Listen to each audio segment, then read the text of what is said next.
তাহলে আজকে আবার চলে এসেছি তোমাদের কাছে একটা সুন্দর একটা টপিক নিয়ে। ছবি দেখে বুঝতেই পারছো টপিকের আমাদের কি বিষয় আজকে। রকেট নিয়ে আমরা একটু আলোচনা করব, ঠিক আছে? তো রকেট নিয়ে আলোচনা করতে গেলে আমাদেরকে একটু হিস্ট্রি সম্পর্কে জানতে হবে, রকেটের হিস্ট্রি সম্পর্কে। তো আমাদের প্রথমে যেটা জানা দরকার যে মানব মানব জাতির সায়েন্টিফিক অ্যাচিভমেন্টের সর্বশ্রেষ্ঠ, মানে সবচেয়ে শ্রেষ্ঠ যে সায়েন্টিফিক অ্যাচিভমেন্টের মধ্যে যে সমস্ত জিনিসগুলো আছে তার মধ্যে এই রকেট সায়েন্স হচ্ছে একটা। রকেটের যে বিবর্তন, সেইটা হচ্ছে সেই সায়েন্টিফিক অ্যাচিভমেন্টের একটা উদাহরণ, সবচেয়ে বড় উদাহরণের মধ্যে একটা আছে। তো এই রকেটকে আমরা মাঝে মাঝেই দেখি যে আমাদের ইসরো মাঝে মাঝে রকেট উপরে ছাড়ছে, সুন্দর লাগে দেখতে, সব লোকজন গিয়ে দেখে, ছাত্ররা গিয়ে দেখে যে রকেট উপরে নিয়ে যাচ্ছে, কি নিয়ে যাচ্ছে, স্যাটেলাইট নিয়ে যাচ্ছে। তো অনেকে আমরা অবাক চোখে দেখি, কিন্তু আমরা রকেটের বিষয়বস্তু সম্পর্কে অনেকেই ওয়াকিবহাল না, যে রকেটটা কিভাবে কাজ করে, রকেটের যে বিভিন্ন রকম স্টেজ আছে সেই সম্পর্কে একটা ছোট্ট আজকে একটা তোমাদের ছোট্টভাবে সেই জিনিসটা একটু জানাবো। তো রকেটের তাহলে একটা ছোট্টভাবে হিস্ট্রিটা একটু বলে দিই যে আমাদের এই যে রকেট আজকে আমরা উপরে দেখছি সেই হিস্ট্রি আজকের না, হিস্ট্রি অনেক পুরনো। কি সেটা ধরা হয় যে চীনে এই রকেটের আবিষ্কার। তো ওরা কি প্রথমে আতসবাজি, আকাশে আতসবাজি যে ফাটাতো, ধার্মিক কারণেই হোক, সেটা চীনে দেখা গেছিল। ভারতেও খুব প্রাচীনকালেও এটা ধারণা ছিল, যেমন আকাশ দীপম, কে আমরা যখন আকাশকে আলোকিত করা, সে ওটা রকেট দিয়ে না হয়েও তোমার যে হট এয়ার বেলুন, যেগুলো হট এয়ার বেলুন তো বলবো না, যে এখন আমরা যে কালী পুজোর সময় যে দেখি যে আগুন লাগিয়ে কাগজের যে ফানুসটা উড়াচ্ছে, ফানুস, তো সেই জিনিস আকাশকে আলোকিত করার এই মানুষের ধারণা ছিলই আগাগোড়ে। তো চীন প্রথম সেটাকে বারুদের ব্যবহার করে উপরে গিয়ে আকাশকে আলোকিত করার যে এই জিনিসটা করেছিল। তারপরে চলে আসি, তারপরে ভারতবর্ষেও যুদ্ধের ক্ষেত্রে এই রকেটের ব্যবহার শুরু করেন। দক্ষিণ ভারতে এই ইউজ হয়েছিল, টিপু সুলতান এটা ইউজ করেছিল যুদ্ধে, মারাঠারাও এটা যুদ্ধে ইউজ করতো। তো সেই থেকে যে আজকের এই রকেট কিভাবে আসলো, প্রথমে কি ছিল?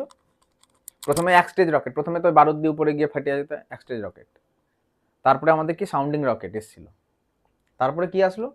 তারপরে দেখছে যে ওই রকেটের বেশি দূরত্ব অব্দি যেতে পারছে না, তারও দূরে আমাদেরকে রকেট পাঠানো। এমনকি আমরা চাঁদ পর্যন্ত মানুষকে পাঠিয়েছি, মঙ্গলে আমরা অরবিটার বসিয়েছি, রোভার নামিয়েছি। এই সমস্ত কিছু সম্পন্ন হয়েছে রকেট সায়েন্সের উন্নতির জন্য। তো রকেট সায়েন্সের উন্নতি হয়েছে, এবার রকেটগুলো কিভাবে কাজ করছে, এই যে রকেটটা উঠতে দেখছি আমরা, তো রকেট আগে একটাই স্টেজের রকেট ছিল, মানে একটাই টোটাল একটা পাইপের মধ্যে জ্বালানি ভরে ওটাকে জ্বালিয়ে রকেটকে উপরে উঠে যেত। কিন্তু পরবর্তীতে কি আসলো, অনেকগুলো স্টেজ রকেট আসলো। তো স্টেজ রকেট সম্পর্কে তোমাদের ছোট্ট একটা ধারণা দিয়ে দিই আজকে। এই যে রকেটগুলো দেখছো, এই রকেটগুলো বিভিন্ন রকম স্টেজ আছে, দেখতে পাচ্ছ স্টেজ 4, এই যে 1 2 3 4 এভাবে স্টেজে ভাগ করা আছে। এটা আমাদের কি জিএসএলভি রকেট, মানে এটা হচ্ছে পিএসএলভি রকেট, এটা জিএসএলভি। পিএসএলভি মানে পোলার স্যাটেলাইট লঞ্চ ভেহিকল, মানে পোলে যে স্যাটেলাইটগুলো ছাড়া হয়, বা সানসিনক্রোনাস যে অরবিট হয়, ওই অরবিটে যে ওটা ছাড়ার জন্য এই পিএসএলভি রকেট আমাদের ইউজ করে ইসরো। আর জিএসএলভি হচ্ছে জিওসিনক্রোনাস অরবিটে রকেট ছাড়ার জন্য, বা ভারী স্যাটেলাইট পাঠানোর জন্য আমরা জিএসএলভি ইউজ করি। এটা হচ্ছে ভারী রকেট, এটা একটু হালকা রকেট, আর এটা বেশ রিলায়েবল রকেট। তো এখানে আমরা রকেটের বিভিন্ন স্টেজ দেখি, আর ওই স্টেজগুলোর মধ্যে বিভিন্ন রকম জ্বালানি থাকে। তেমনই একটা স্টেজ হচ্ছে কি, এটা হচ্ছে ফার্স্ট স্টেজ। ফার্স্ট স্টেজে এই যে দেখতে পাচ্ছ, ফার্স্ট স্টেজ, এখানে তোমার কি জ্বালানি থাকছে, সলিড ফুয়েল থাকবে, সলিড ফুয়েল। আর এই যে দেখছো এগুলোকে বলে স্ট্র্যাপ অন বুস্টার। এই বুস্টার কি করে, এটা হচ্ছে ভারী সব জায়গাটা সবচেয়ে, এই জ্বালানিটা জ্বালিয়ে প্রাথমিক থ্রাস্ট দিয়ে রকেটটাকে, এই যে ভারী রকেটটাকে একটা নির্দিষ্ট উচ্চতা অব্দি উঠিয়ে দেয়। তারপরে কি চলে আসে, সেকেন্ড স্টেজ চলে আসে, ওখানে আবার কি আমরা liquid fuel, solid fuel, liquid fuel, solid fuel, liquid fuel, এইভাবে ভাগ করা থাকে। তাহলে একটা স্টেজ শেষ হয়ে যায়, ওই স্টেজটা খুলে পড়ে যায়। নাহলে কি এটার ওজনটাকে শুধু শুধু বইতে হবে। মহাকাশে যাওয়ার জন্য আমাদেরকে সবসময় ওজনের উপর খুব গুরুত্ব আরোপ করা হয়েছে, কিভাবে আমরা ওজনটাকে কমাতে পারি। তো ওজন কমানোর পদ্ধতি হিসেবে এই জিনিসটা এসেছে, যে আমাদের দূরে যদি আরো দূরে পাঠাতে হয়, তাহলে কি করবে, শুধুমাত্র ব্যাগেজ নিয়ে যাওয়ার দরকার নেই। কি করলে এই রকেটটা কি করলে, যখন দেখবে শ্রীহরিকোটায় যখন ছাড়ে রকেট 0 1 2, মানে একদম 10 9 8 7 6 5 4 3 2 1 0 যখনই হলো, তখনই কি হবে, এখানে ইগনিশন। দেখবা তোমরা যখন দেখবে যে রকেট যখন ছাড়ছে, তখন ওখানে দেখবে সব কম্পিউটারে বসে আছে সব ইসরোর বিজ্ঞানীরা, আর কি হচ্ছে টি মাইনাস, কাউন্টডাউন শুরু হয়ে গেছে। ঠিক যখনই 0 হবে সঙ্গে সঙ্গে কি হবে, এখানে ইগনিশন হবে। ইগনিশন মানে ওখানে আগুন জ্বলে গেল, জ্বালানিটাকে জ্বালিয়ে দেওয়া হলো, জ্বালানি জ্বালিয়ে দেওয়া হলো, সঙ্গে সঙ্গে কি হলো, এই জ্বালানিটা জ্বলে গেল, কি হলো এখানে কি আছে, সলিড ফুয়েল আছে, সলিড ফুয়েলটা জ্বলে গেল, জ্বলে গিয়ে আর স্ট্র্যাপ অন বুস্টারগুলো অন হলো। স্ট্র্যাপ অন বুস্টারদের কাজই হচ্ছে কি, booster, strap on booster, strap করা আছে, বাধা আছে বুস্ট করার জন্য। এত ভারী রকেটটাকে উঠানোর জন্য এই বুস্টারগুলো দিয়ে কি করা হলো, প্রাথমিক বেগটা দিয়ে দিল রকেটকে, দিয়ে রকেটটাকে একটা নির্দিষ্ট উচ্চতা পর্যন্ত উঠিয়ে দিল। এবার কি হয়ে গেল, এটার জ্বালানি তো আস্তে আস্তে আস্তে আস্তে শেষ হয়ে যাচ্ছে। যখনই শেষ হয়ে গেল তখন কি হয়ে গেল, এটা জ্বালানি শেষ, তখন কি হলো, এটা একটা ব্যাগেজ হয়ে গেল রকেটটা। এটা মনে প্রশ্ন আসতেই পারে যে এটা সলিড ফুয়েল, এটা লিকুইড ফুয়েল, আবার এটা সলিড এটা লিকুইড, এটা করার কি দরকার ছিল, সব একই ফুয়েল তো, সব পেট্রোলিয়াম দেখালো ভরছি, রকেটে পেট্রোলিয়াম ইউজ হচ্ছে না, অন্য ফুয়েল ইউজ হচ্ছে, কিন্তু দেখালো যে পুরোটাতে পেট্রোল জ্বালিয়ে একসঙ্গে জ্বালিয়ে দিলে আস্তে আস্তে সে স্টেজ আলাদা করে দিলাম। ওটার কারণ করা হয় না, কারণ দেখা হয়েছে, এর আগে চেষ্টা করেও দেখা হয়েছে যে এগুলোতে দুর্ঘটনা ঘটার সম্ভাবনা বেশি। যদি এটাও লিকুইড ফুয়েল, এটাও লিকুইড ফুয়েল, এটাও লিকুইড ফুয়েল, এটাও লিকুইড ফুয়েল থাকে, তাহলে যে রকেটের ইগনিশন দেখালে যে এটাও ধরে যেতে পারে, এটা ধরে যেতে পারে, সম্ভাবনাটা বেশি। তো ওই জন্য কি করে দেওয়া হয়েছে, সলিড ফুয়েল লিকুইড ফুয়েলে ভাগ করে দেওয়া হয়েছে। তাহলে এখান থেকে হট করে এইটা জ্বলে যাওয়ার সম্ভাবনাটা খুব কম। দুটোর জ্বলার ধরন যেহেতু পার্থক্য আছে, লিকুইড ফুয়েলের জ্বলার ধরন একরকম, সলিড ফুয়েলের জ্বলার ধরন একরকম, তো ওই জন্য এটাকে আলাদা করে দেওয়া হয়। তো এটা জেনে রাখা একটা দরকার। এটা প্রশ্ন আসতে পারে যে কি দরকার ছিল যে এটাকে সলিড লিকুইড ফুয়েল করার, এটা সলিড ফুয়েল করার, লিকুইড ফুয়েল করার। এটা হচ্ছে একটা কারণ, কারণ এর আগে এক্সপেরিমেন্ট করে দেখা হয়েছে যে এটা প্রবলেমেটিক, ওই জন্য এটা এভাবে ভাগ করে দিয়েছে। এ কি করবে, এই জ্বালানিটা জ্বলিয়ে যাওয়ার পর নেক্সট স্টেজকে আগুন জ্বালিয়ে দিয়ে ওর কাজ কমপ্লিট। তারপরে এটাকে ব্যাগেজটাকে বওয়ার কোনো মানে হয় না, শুধুমাত্র এই ওয়েটটাকে নেওয়ার। কি করবে, প্রথমে স্ট্র্যাপ অন বুস্টারগুলো, জ্বালানি শেষ, খুলে পড়ে গেল। ওই জন্য দেখবে আকাশে যখন যাচ্ছে কিছু দূর যাওয়ার পরে স্ট্র্যাপ অন বুস্টারটা খুলে, ওটা আমরা স্ট্র্যাপ অন বুস্টারটা খোলা অবধি আমরা নিজের চোখেই দেখতে পাই, তারপরে দেখা যায় না। তারপরে ওটা এতটাই দূরত্বে চলে যায় যে তারপরে আমাদেরকে ওই কম্পিউটার স্ক্রিনের মধ্যে দেখবে যে লঙ্গিটিউড ল্যাটিটিউড দেওয়া আছে, যে কিভাবে যাচ্ছে রকেটটা, ওই পথটাকে নির্ধারণ করা আছে একটা ওদের। তোমরা হয়তো ডায়াগ্রামটা দেখে বুঝতে পারো না যে ওটা কি আছে, অ্যাজিমুথ দেওয়া থাকে, লঙ্গিটিউড দেওয়া থাকে, ল্যাটিটিউড দেওয়া থাকে। মানে এবার রকেটটার পথ ওখানে অলরেডি আমরা এতটাই উন্নত হয়ে গেছি রকেট সায়েন্সে যে ওর পথটাকে পুরোপুরি নির্ধারণ করতে পারি আমরা, যে ঠিক এই পথ দিয়েই যাবে রকেটটা। তো ওই জন্য ওখানে অলরেডি একটা দাগ তুমি দেখতে পাবে যে ওটা দেওয়া আছে, মানে ওইটা আমরা আশা করছি যে রকেটটা এই পথ দিয়ে যদি যায় তাহলে রকেটটা মানে ঠিকঠাক পথে চলেছে। তখন এবার দ্বিতীয় যখনই রকেটটা ইগনিশন হয়ে যখনই উঠতে শুরু করলো, তখন দেখবে আরেকটা লাইন স্টার্ট হচ্ছে, আর ওটা ব্লিঙ্ক করছে একটা লাইট, মানে ওটা রকেটটা, ওইটাই হচ্ছে রকেট।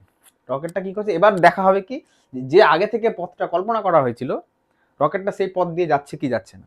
আর পাশে কি দেখতে পাবে, এখানে কিছু কিছু প্যারামিটার দেওয়া থাকে, যেখানে দেওয়া থাকে লঙ্গিটিউড দেওয়া থাকে, ল্যাটিটিউড দেওয়া থাকে, দিয়ে ওটা দিয়ে আমরা পথটাকে দেখছি।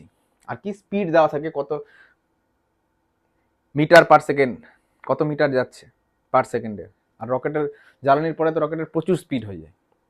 তাহলে প্রথম কি হলো, স্ট্র্যাপ অন বুস্টারগুলো তো ইগনিশন হলো, স্ট্র্যাপ অন বুস্টারগুলো খুলে পড়ে গেল, কি হলো, এই ব্যাগেজটাকে নেওয়ার দরকার নেই। তো এই আবিষ্কারটা কিন্তু খুব গুরুত্বপূর্ণ একটা আবিষ্কার। স্টেজ রকেট ছাড়া আমরা খুব বেশি দূর যেতে পারবো না। প্রথম যখন আমরা সাউন্ডিং রকেট আমরা রোহিণী প্রথম রকেট ছেড়েছিলাম, আমাদের ইসরোর যখন স্টার্টিং যদি আমরা দেখতে যাই, সেই কালামকে দেখবে যে তুমি ঘোড়ার সাইকেলে আর ঘোড়ার গাড়িতে করে নিয়ে যাচ্ছে রকেটের মাথা, বডি। তো ওগুলো ছিল সাউন্ডিং রকেট, বিক্রম সারাভাই তখন প্রথম আমাদের দিকপাল বলতে পারি আমাদের স্পেস সায়েন্সের যাদেরকে। তারপর থেকে আমরা স্টেজ রকেটে এসে পৌঁছেছি, এমনকি আমরা ভারী স্যাটেলাইট নিয়ে যাওয়ার জন্য জিএসএলভি, এটা হচ্ছে আমাদের সবচেয়ে আধুনিকতম LMV-3 জিএসএলভির যে রকেট।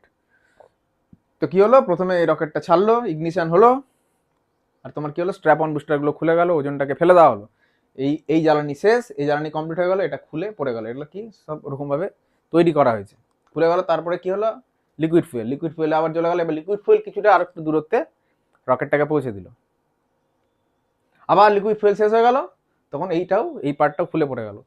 তারপরে কি হলো, আবার স্টেজ 3, এই যে 1 নম্বর স্টেজ, 2 নম্বর স্টেজ, 3 নম্বর স্টেজ, ওর জ্বালানি চলে গেল, ওই আর একটু দূরে উঠিয়ে দিল, দিয়ে ওই স্টেজটাও খুলে পড়ে গেল। দিয়ে লাস্ট স্টেজ হচ্ছে স্টেজ 4 লিকুইড ফুয়েল যেটা থাকছে। এবার ওটাতে ইগনিশন হলো। এইবার আমরা কি করি, ওটাকে দিক নির্ধারণ করে ছোট ছোট এখানে থাকে, এই ঢাকনাটা খুলে যায়, এর ভিতরে স্যাটেলাইটটা ভরা থাকে, ঠিক আছে, যেটাকে পেলোড ফেয়ারিং বলে। এর ভিতরে এটা গিয়ে ঢাকনাটা খুলে গেল, স্যাটেলাইটটা মুক্ত হয়ে গেল, ওখানে আর ঘর্ষণের প্রবলেম থাকে না। যখন আমরা অ্যাটমসফিয়ার থেকে অনেকটা উপরে চলে যায়, ওখানে যেহেতু বায়ুমণ্ডল একদম পাতলা বা নাই প্রায়, তো ওখানে ঘর্ষণের যেহেতু প্রবলেম নেই, স্যাটেলাইটের ক্ষতি হওয়ার সম্ভাবনাও নেই, তো ওখানে ঢাকনা খুলে দেওয়া হয়। ঢাকনা খুলে ওটাও নিচে চলে আসলো, তখন শুধু স্টেজ 4 চলছে, আর স্যাটেলাইটটাকে পজিশনে নিয়ে যাওয়ার জন্য ওই জ্বালিয়ে ওটাকে ঠিক পজিশনে নিয়ে গিয়ে একটা নির্দিষ্ট গতিবেগে ওটাকে ছেড়ে দেওয়া হয়। কম গতিবেগ হলে হ্যাঁ মুক্তি, ওটা যদি বেশি করে দিই তাহলে বাইরে চলে যাবে, আর যদি খুব কম করে দিই ওটা আবার গ্র্যাভিটির জন্য নিচে চলে আসবে। তো এমন একটা নির্দিষ্ট বেগে দিয়ে দেবো যেন ওটা অনবরত ওই পথেই ঘুরতে থাকে আর আমাদেরকে ডেটা প্রোভাইড করতে থাকে রীতিমতো। আর ওর মধ্যে সোলার প্যানেল লাগানো থাকে যেটা থেকে ওরা এনার্জিটা পাচ্ছে। ঠিক আছে, এটা হয়ে গেল পিএসএলভি। আর জিএসএলভিতে কি হচ্ছে, আরেকটা নতুন একটা স্টেজ হচ্ছে, এটা কি ক্রায়োজেনিক ফুয়েল। ক্রায়োজেনিক ফুয়েল আমরা কি দেখি, লিকুইড হাইড্রোজেন, লিকুইড অক্সিজেন। এটা হচ্ছে সবচেয়ে অ্যাডভান্স আমাদের বিক্রম ইঞ্জিন। আমাদের ক্রায়োজেনিক ইঞ্জিন যেটা ইসরোর বানানো, সেটা হচ্ছে বিক্রম।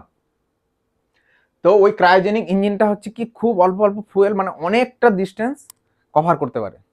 অল্প জায়গাতে ফুয়েলটা থাকলেও ওই ফুয়েলটা দিয়ে আমরা অনেকটা, ওটা হচ্ছে ক্রায়োজেনিক ইঞ্জিনে যে ফুয়েলের সবচেয়ে এফিসিয়েন্ট ইউজ করে ক্রায়োজেনিক ইঞ্জিন। এটা খুব কঠিন ছিল, এটা আমরা মানে এই খুব বেশি দিন হয়নি এই ইঞ্জিনটা আমরা নিজেরা ডেভেলপ করতে পেরেছি। এই ইঞ্জিনের টেকনোলজি আমরা বাইরের দেশ থেকে চেয়েছিলাম কিন্তু কেউ দেয়নি, সেই জন্য এটা আমাদেরকে নিজেদেরকে ডেভেলপ করতে হয়েছে। এটা হচ্ছে ক্রায়োজেনিক ইঞ্জিন।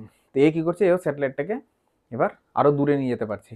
এই যে আমরা ভারী রকেট বানাতে পেরেছি, আগে আমাদেরকে ভারী স্যাটেলাইট পাঠাতে গেলে ফ্রান্সকে বলতে হতো, সোভিয়েত ইউনিয়ন যখন ছিল তখন সোভিয়েত ইউনিয়ন, এখন রাশিয়াকে আমরা বলতাম যে আমাদের রকেটটা পাঠিয়ে দেয়, ওটার জন্য আমরা এক্সট্রা ভাড়া দিতে হতো, বৈদেশিক মুদ্রা খরচ হয়ে যেত। এখন আমরা কি করছি, আমরা নিজেদের ভারী স্যাটেলাইট তো পাঠাতে পারছি, আমরা অন্যদের দেশেরও ভারী স্যাটেলাইট নিজেরা পাঠাচ্ছি। আর কি হচ্ছে, আমাদের বৈদেশিক মুদ্রা ইনকাম হচ্ছে, দেশের ইকোনমি স্ট্রং হচ্ছে। আর কি সবচেয়ে বড় কথা কি, দেশের সম্মান বাড়ছে, কারণ এই টেকনোলজিটা খুব টাফ, পৃথিবীর খুব কয়েকটা দেশের কাছেই আছে এই রকেটের। তাহলে আমরা বুঝতে পারলাম, এখানেও দেখো দুটো স্ট্র্যাপ অন বুস্টার আছে, এখানে যেমন 4টা ছোট ছোট স্ট্র্যাপ অন বুস্টার আছে, এগুলোর প্রত্যেকটার নির্দিষ্ট পেরিমিটার আছে। জিএসএলভির কত বড় হবে এটা দেখো, ফার্স্ট স্টেজটা এত বড়, সেকেন্ড স্টেজ এত বড়, থার্ড স্টেজ এরকম থাকবে। আর এই রকেটের সাইজে এখন যেমন এটার চেয়ে এটা অনেক বড় রকেট, অনেক ভারী এবং অনেক বড় রকেট, যেই জন্য এ অনেক বড় বড় স্যাটেলাইট, অনেক ভারী স্যাটেলাইট নিয়ে যেতে পারে। 4000 কেজি ওজনের স্যাটেলাইট, ওর চেয়েও বেশি ওজনের স্যাটেলাইট নিয়ে যেতে পারে। আর এই হচ্ছে ছোট স্যাটেলাইটগুলো নিয়ে যেতে পারে। এই এই এই রকেটেই আমরা সেই রেকর্ডটা করেছিলাম, 104টা স্যাটেলাইট একবার পাঠানোর রেকর্ড, যেটা এটাই পিএসএলভি ভারতের সবচেয়ে রিলায়েবল, এর সাকসেস রেট সবচেয়ে বেশি, খুব ফেলিয়ার খুব কম হয়েছে পিএসএলভিতে, পোলার স্যাটেলাইট লঞ্চ ভেহিকল। তাহলে আমরা বুঝতে পেরে গেলাম রকেটের বিভিন্ন রকম স্টেজ। তাহলে আমরা সেই প্রথম সেই আতশবাজির রকেট থেকে শুরু করে আজকের আমরা এই রকেটে পৌঁছেছি, যার দরুন আমরা কি সেই অ্যাপোলো মিশনে কি করেছিল, আমেরিকা পাঠিয়েছিল হচ্ছে মানুষকে কোথায়, চাঁদে। আমরা চাঁদে পাঠিয়েছি মানুষকে, এমনকি আমরা মঙ্গল গ্রহেও কি পাঠিয়েছি, আমরা অরবিটার আর রোভার পাঠিয়েছি, যে মঙ্গলের মাটিতে এখনো ঘুরে বেড়াচ্ছে আর আমাদেরকে ডেটা প্রোভাইড করে যাচ্ছে। তাহলে ইন্টারেস্টিং এই বিষয়টা, এটা অনেকেরই বুঝতে পারে না যে রকেটের এই যে স্টেজগুলো কিভাবে কাজ করে। তাহলে আজকে আমাদের নিশ্চয়ই ক্লিয়ার হয়ে যাওয়ার কথা। স্যার একটু পোলার স্যাটেলাইট আর জিওসিনক্রোনাস স্যাটেলাইট একটু বলুন। পোলার স্যাটেলাইট হচ্ছে যে পোল আমাদের পৃথিবীর যে নর্থ পোল সাউথ পোল আছে, তো ওই স্যাটেলাইটগুলো কি করে ঘুরবে, ওই স্যাটেলাইটগুলো ঘুরবে হচ্ছে পোল টু পোল, এইভাবে ঘুরবে। আর জিওসিনক্রানাস অরবিট হচ্ছে আমাদের অক্ষাংশ বরাবর ঘুরবে, কিন্তু তোর ইকুয়েটরের কাছাকাছি, মানে আর ওর যে অরবিটের যে মানে স্পিডটা কেমন হবে জানো, আমাদের কি জিওসিনক্রানাসে তোর অরবিটটা আমরা যদি কোনো একটা স্যাটেলাইটকে স্থিরভাবে দেখি জিওসিনক্রানাস অরবিটে যেগুলো ঘুরে, মানে বেশিরভাগ ক্ষেত্রে দেখা যায় যে ওই স্যাটেলাইটগুলো একটা নির্দিষ্ট পজিশনে স্থির আছে। বিশেষ করে আমরা যে জিএসএলভির ক্ষেত্রে দেখি তোর পজিশনিং সিস্টেমের যে স্যাটেলাইটগুলো একটাই জায়গাতে স্থির রাখতে হয়। ভারত যে পাঠিয়েছে, ধর ভারতের IRNSS যেটা বা নাভিক সিস্টেমের জন্য যে স্যাটেলাইটগুলো পাঠানো হয়েছে, ওটা একটা নির্দিষ্ট জায়গায় থেকে ওই জায়গা একটা বৃহত্তর এলাকার মানচিত্রটা সবসময় আপডেট দিতে থাকে, যেটা দেখে পৃথিবীর সঙ্গে সঙ্গে সেম পজিশনে আছে। তো ওটা সেম পজিশনে থাকার জন্য ওটার পেরিমিটারটা কি, ওটার হচ্ছে যে পৃথিবীর যে গতিবেগে আছে ঠিক সেই গতিবেগেই তোমাকে ওটাকে রাখতে হবে, তাহলেই তুমি ওটাকে স্থির দেখতে হবে এক জায়গায়। তো কিন্তু ওটাকে দেখে মনে হবে স্থির আছে, কিন্তু তাকে স্থির নাই, সে পৃথিবীর যে এত রিলেটিভ ভেলোসিটি হচ্ছে 0, মানে পৃথিবীর সঙ্গে ওর রিলেটিভ ভেলোসিটি 0, পৃথিবী যে গতিবেগে ঘুরছে তার গতিবেগও 1, ওই জন্য আমরা স্থির দেখি। ওই জন্য ও ডাটাটা ওই একই জায়গাতে অনেকক্ষণ ধরে প্রোভাইড করতে পারে, সবসময় ওখান থেকে প্রোভাইড করে। কিন্তু পোলার স্যাটেলাইট কী করবে, রীতিমতো চেঞ্জ করছে, ও পজিশনও চেঞ্জ করছে, ও ডেটা দেওয়ার পরিমাণও মানে পজিশনও চেঞ্জ হচ্ছে। তো এই হচ্ছে আমাদের একটা রকেটের ছোট্ট বিবরণ। এই যে আজকে এই যে রকেটটা দেখছি, এই রকেটটা কিন্তু আমেরিকার রকেট। এই যে এই রকেটের ডিজাইন, এখানে কি আছে, এটাতে করে মানুষ যায়, ঠিক আছে। ডিসকভারি, এই যে এটাই ছিল আমেরিকার যে বিখ্যাত ডিসকভারি মহাকাশযান। এটা রকেটে করে পাঠায়, যেগুলো স্ট্র্যাপ অন বুস্টার, এটা হচ্ছে মেন রকেট। এটাতে করে গেল, এটা গিয়ে একটা জায়গাতে গিয়ে আলাদা হয়ে গেল। এর ভিতরেও তো ফুয়েল আছে, ও তখন বাইরে গিয়ে যা কাজ করার করে আবার এসে নিচে নেমে চলে আসলো। এখন তো আরও প্লেনে করেও পাঠিয়ে দেওয়া যাচ্ছে স্পেসে, এরকম নেট লাগিয়ে। ওটা মানে ভার্জিন মনে করছে, ওটা ভার্জিন গ্যালাকটিক নাকি। সুন্দর সেশন স্যার, থ্যাংক ইউ। ঠিক আছে, তাহলে রকেট সম্পর্কে তোমাদের ধারণা তাহলে আজকে একটু মোটামুটি ক্লিয়ার হলো। এরপরে রকেট যখন উঠবে তোমরা তখন এই জিনিসগুলো বুঝতে পারবে যে রকেটের এই যে স্টেজগুলো হচ্ছে। ঠিক আছে, মজা পেলে তো? মজা পেলে মজা করো আরো। ঠিক আছে।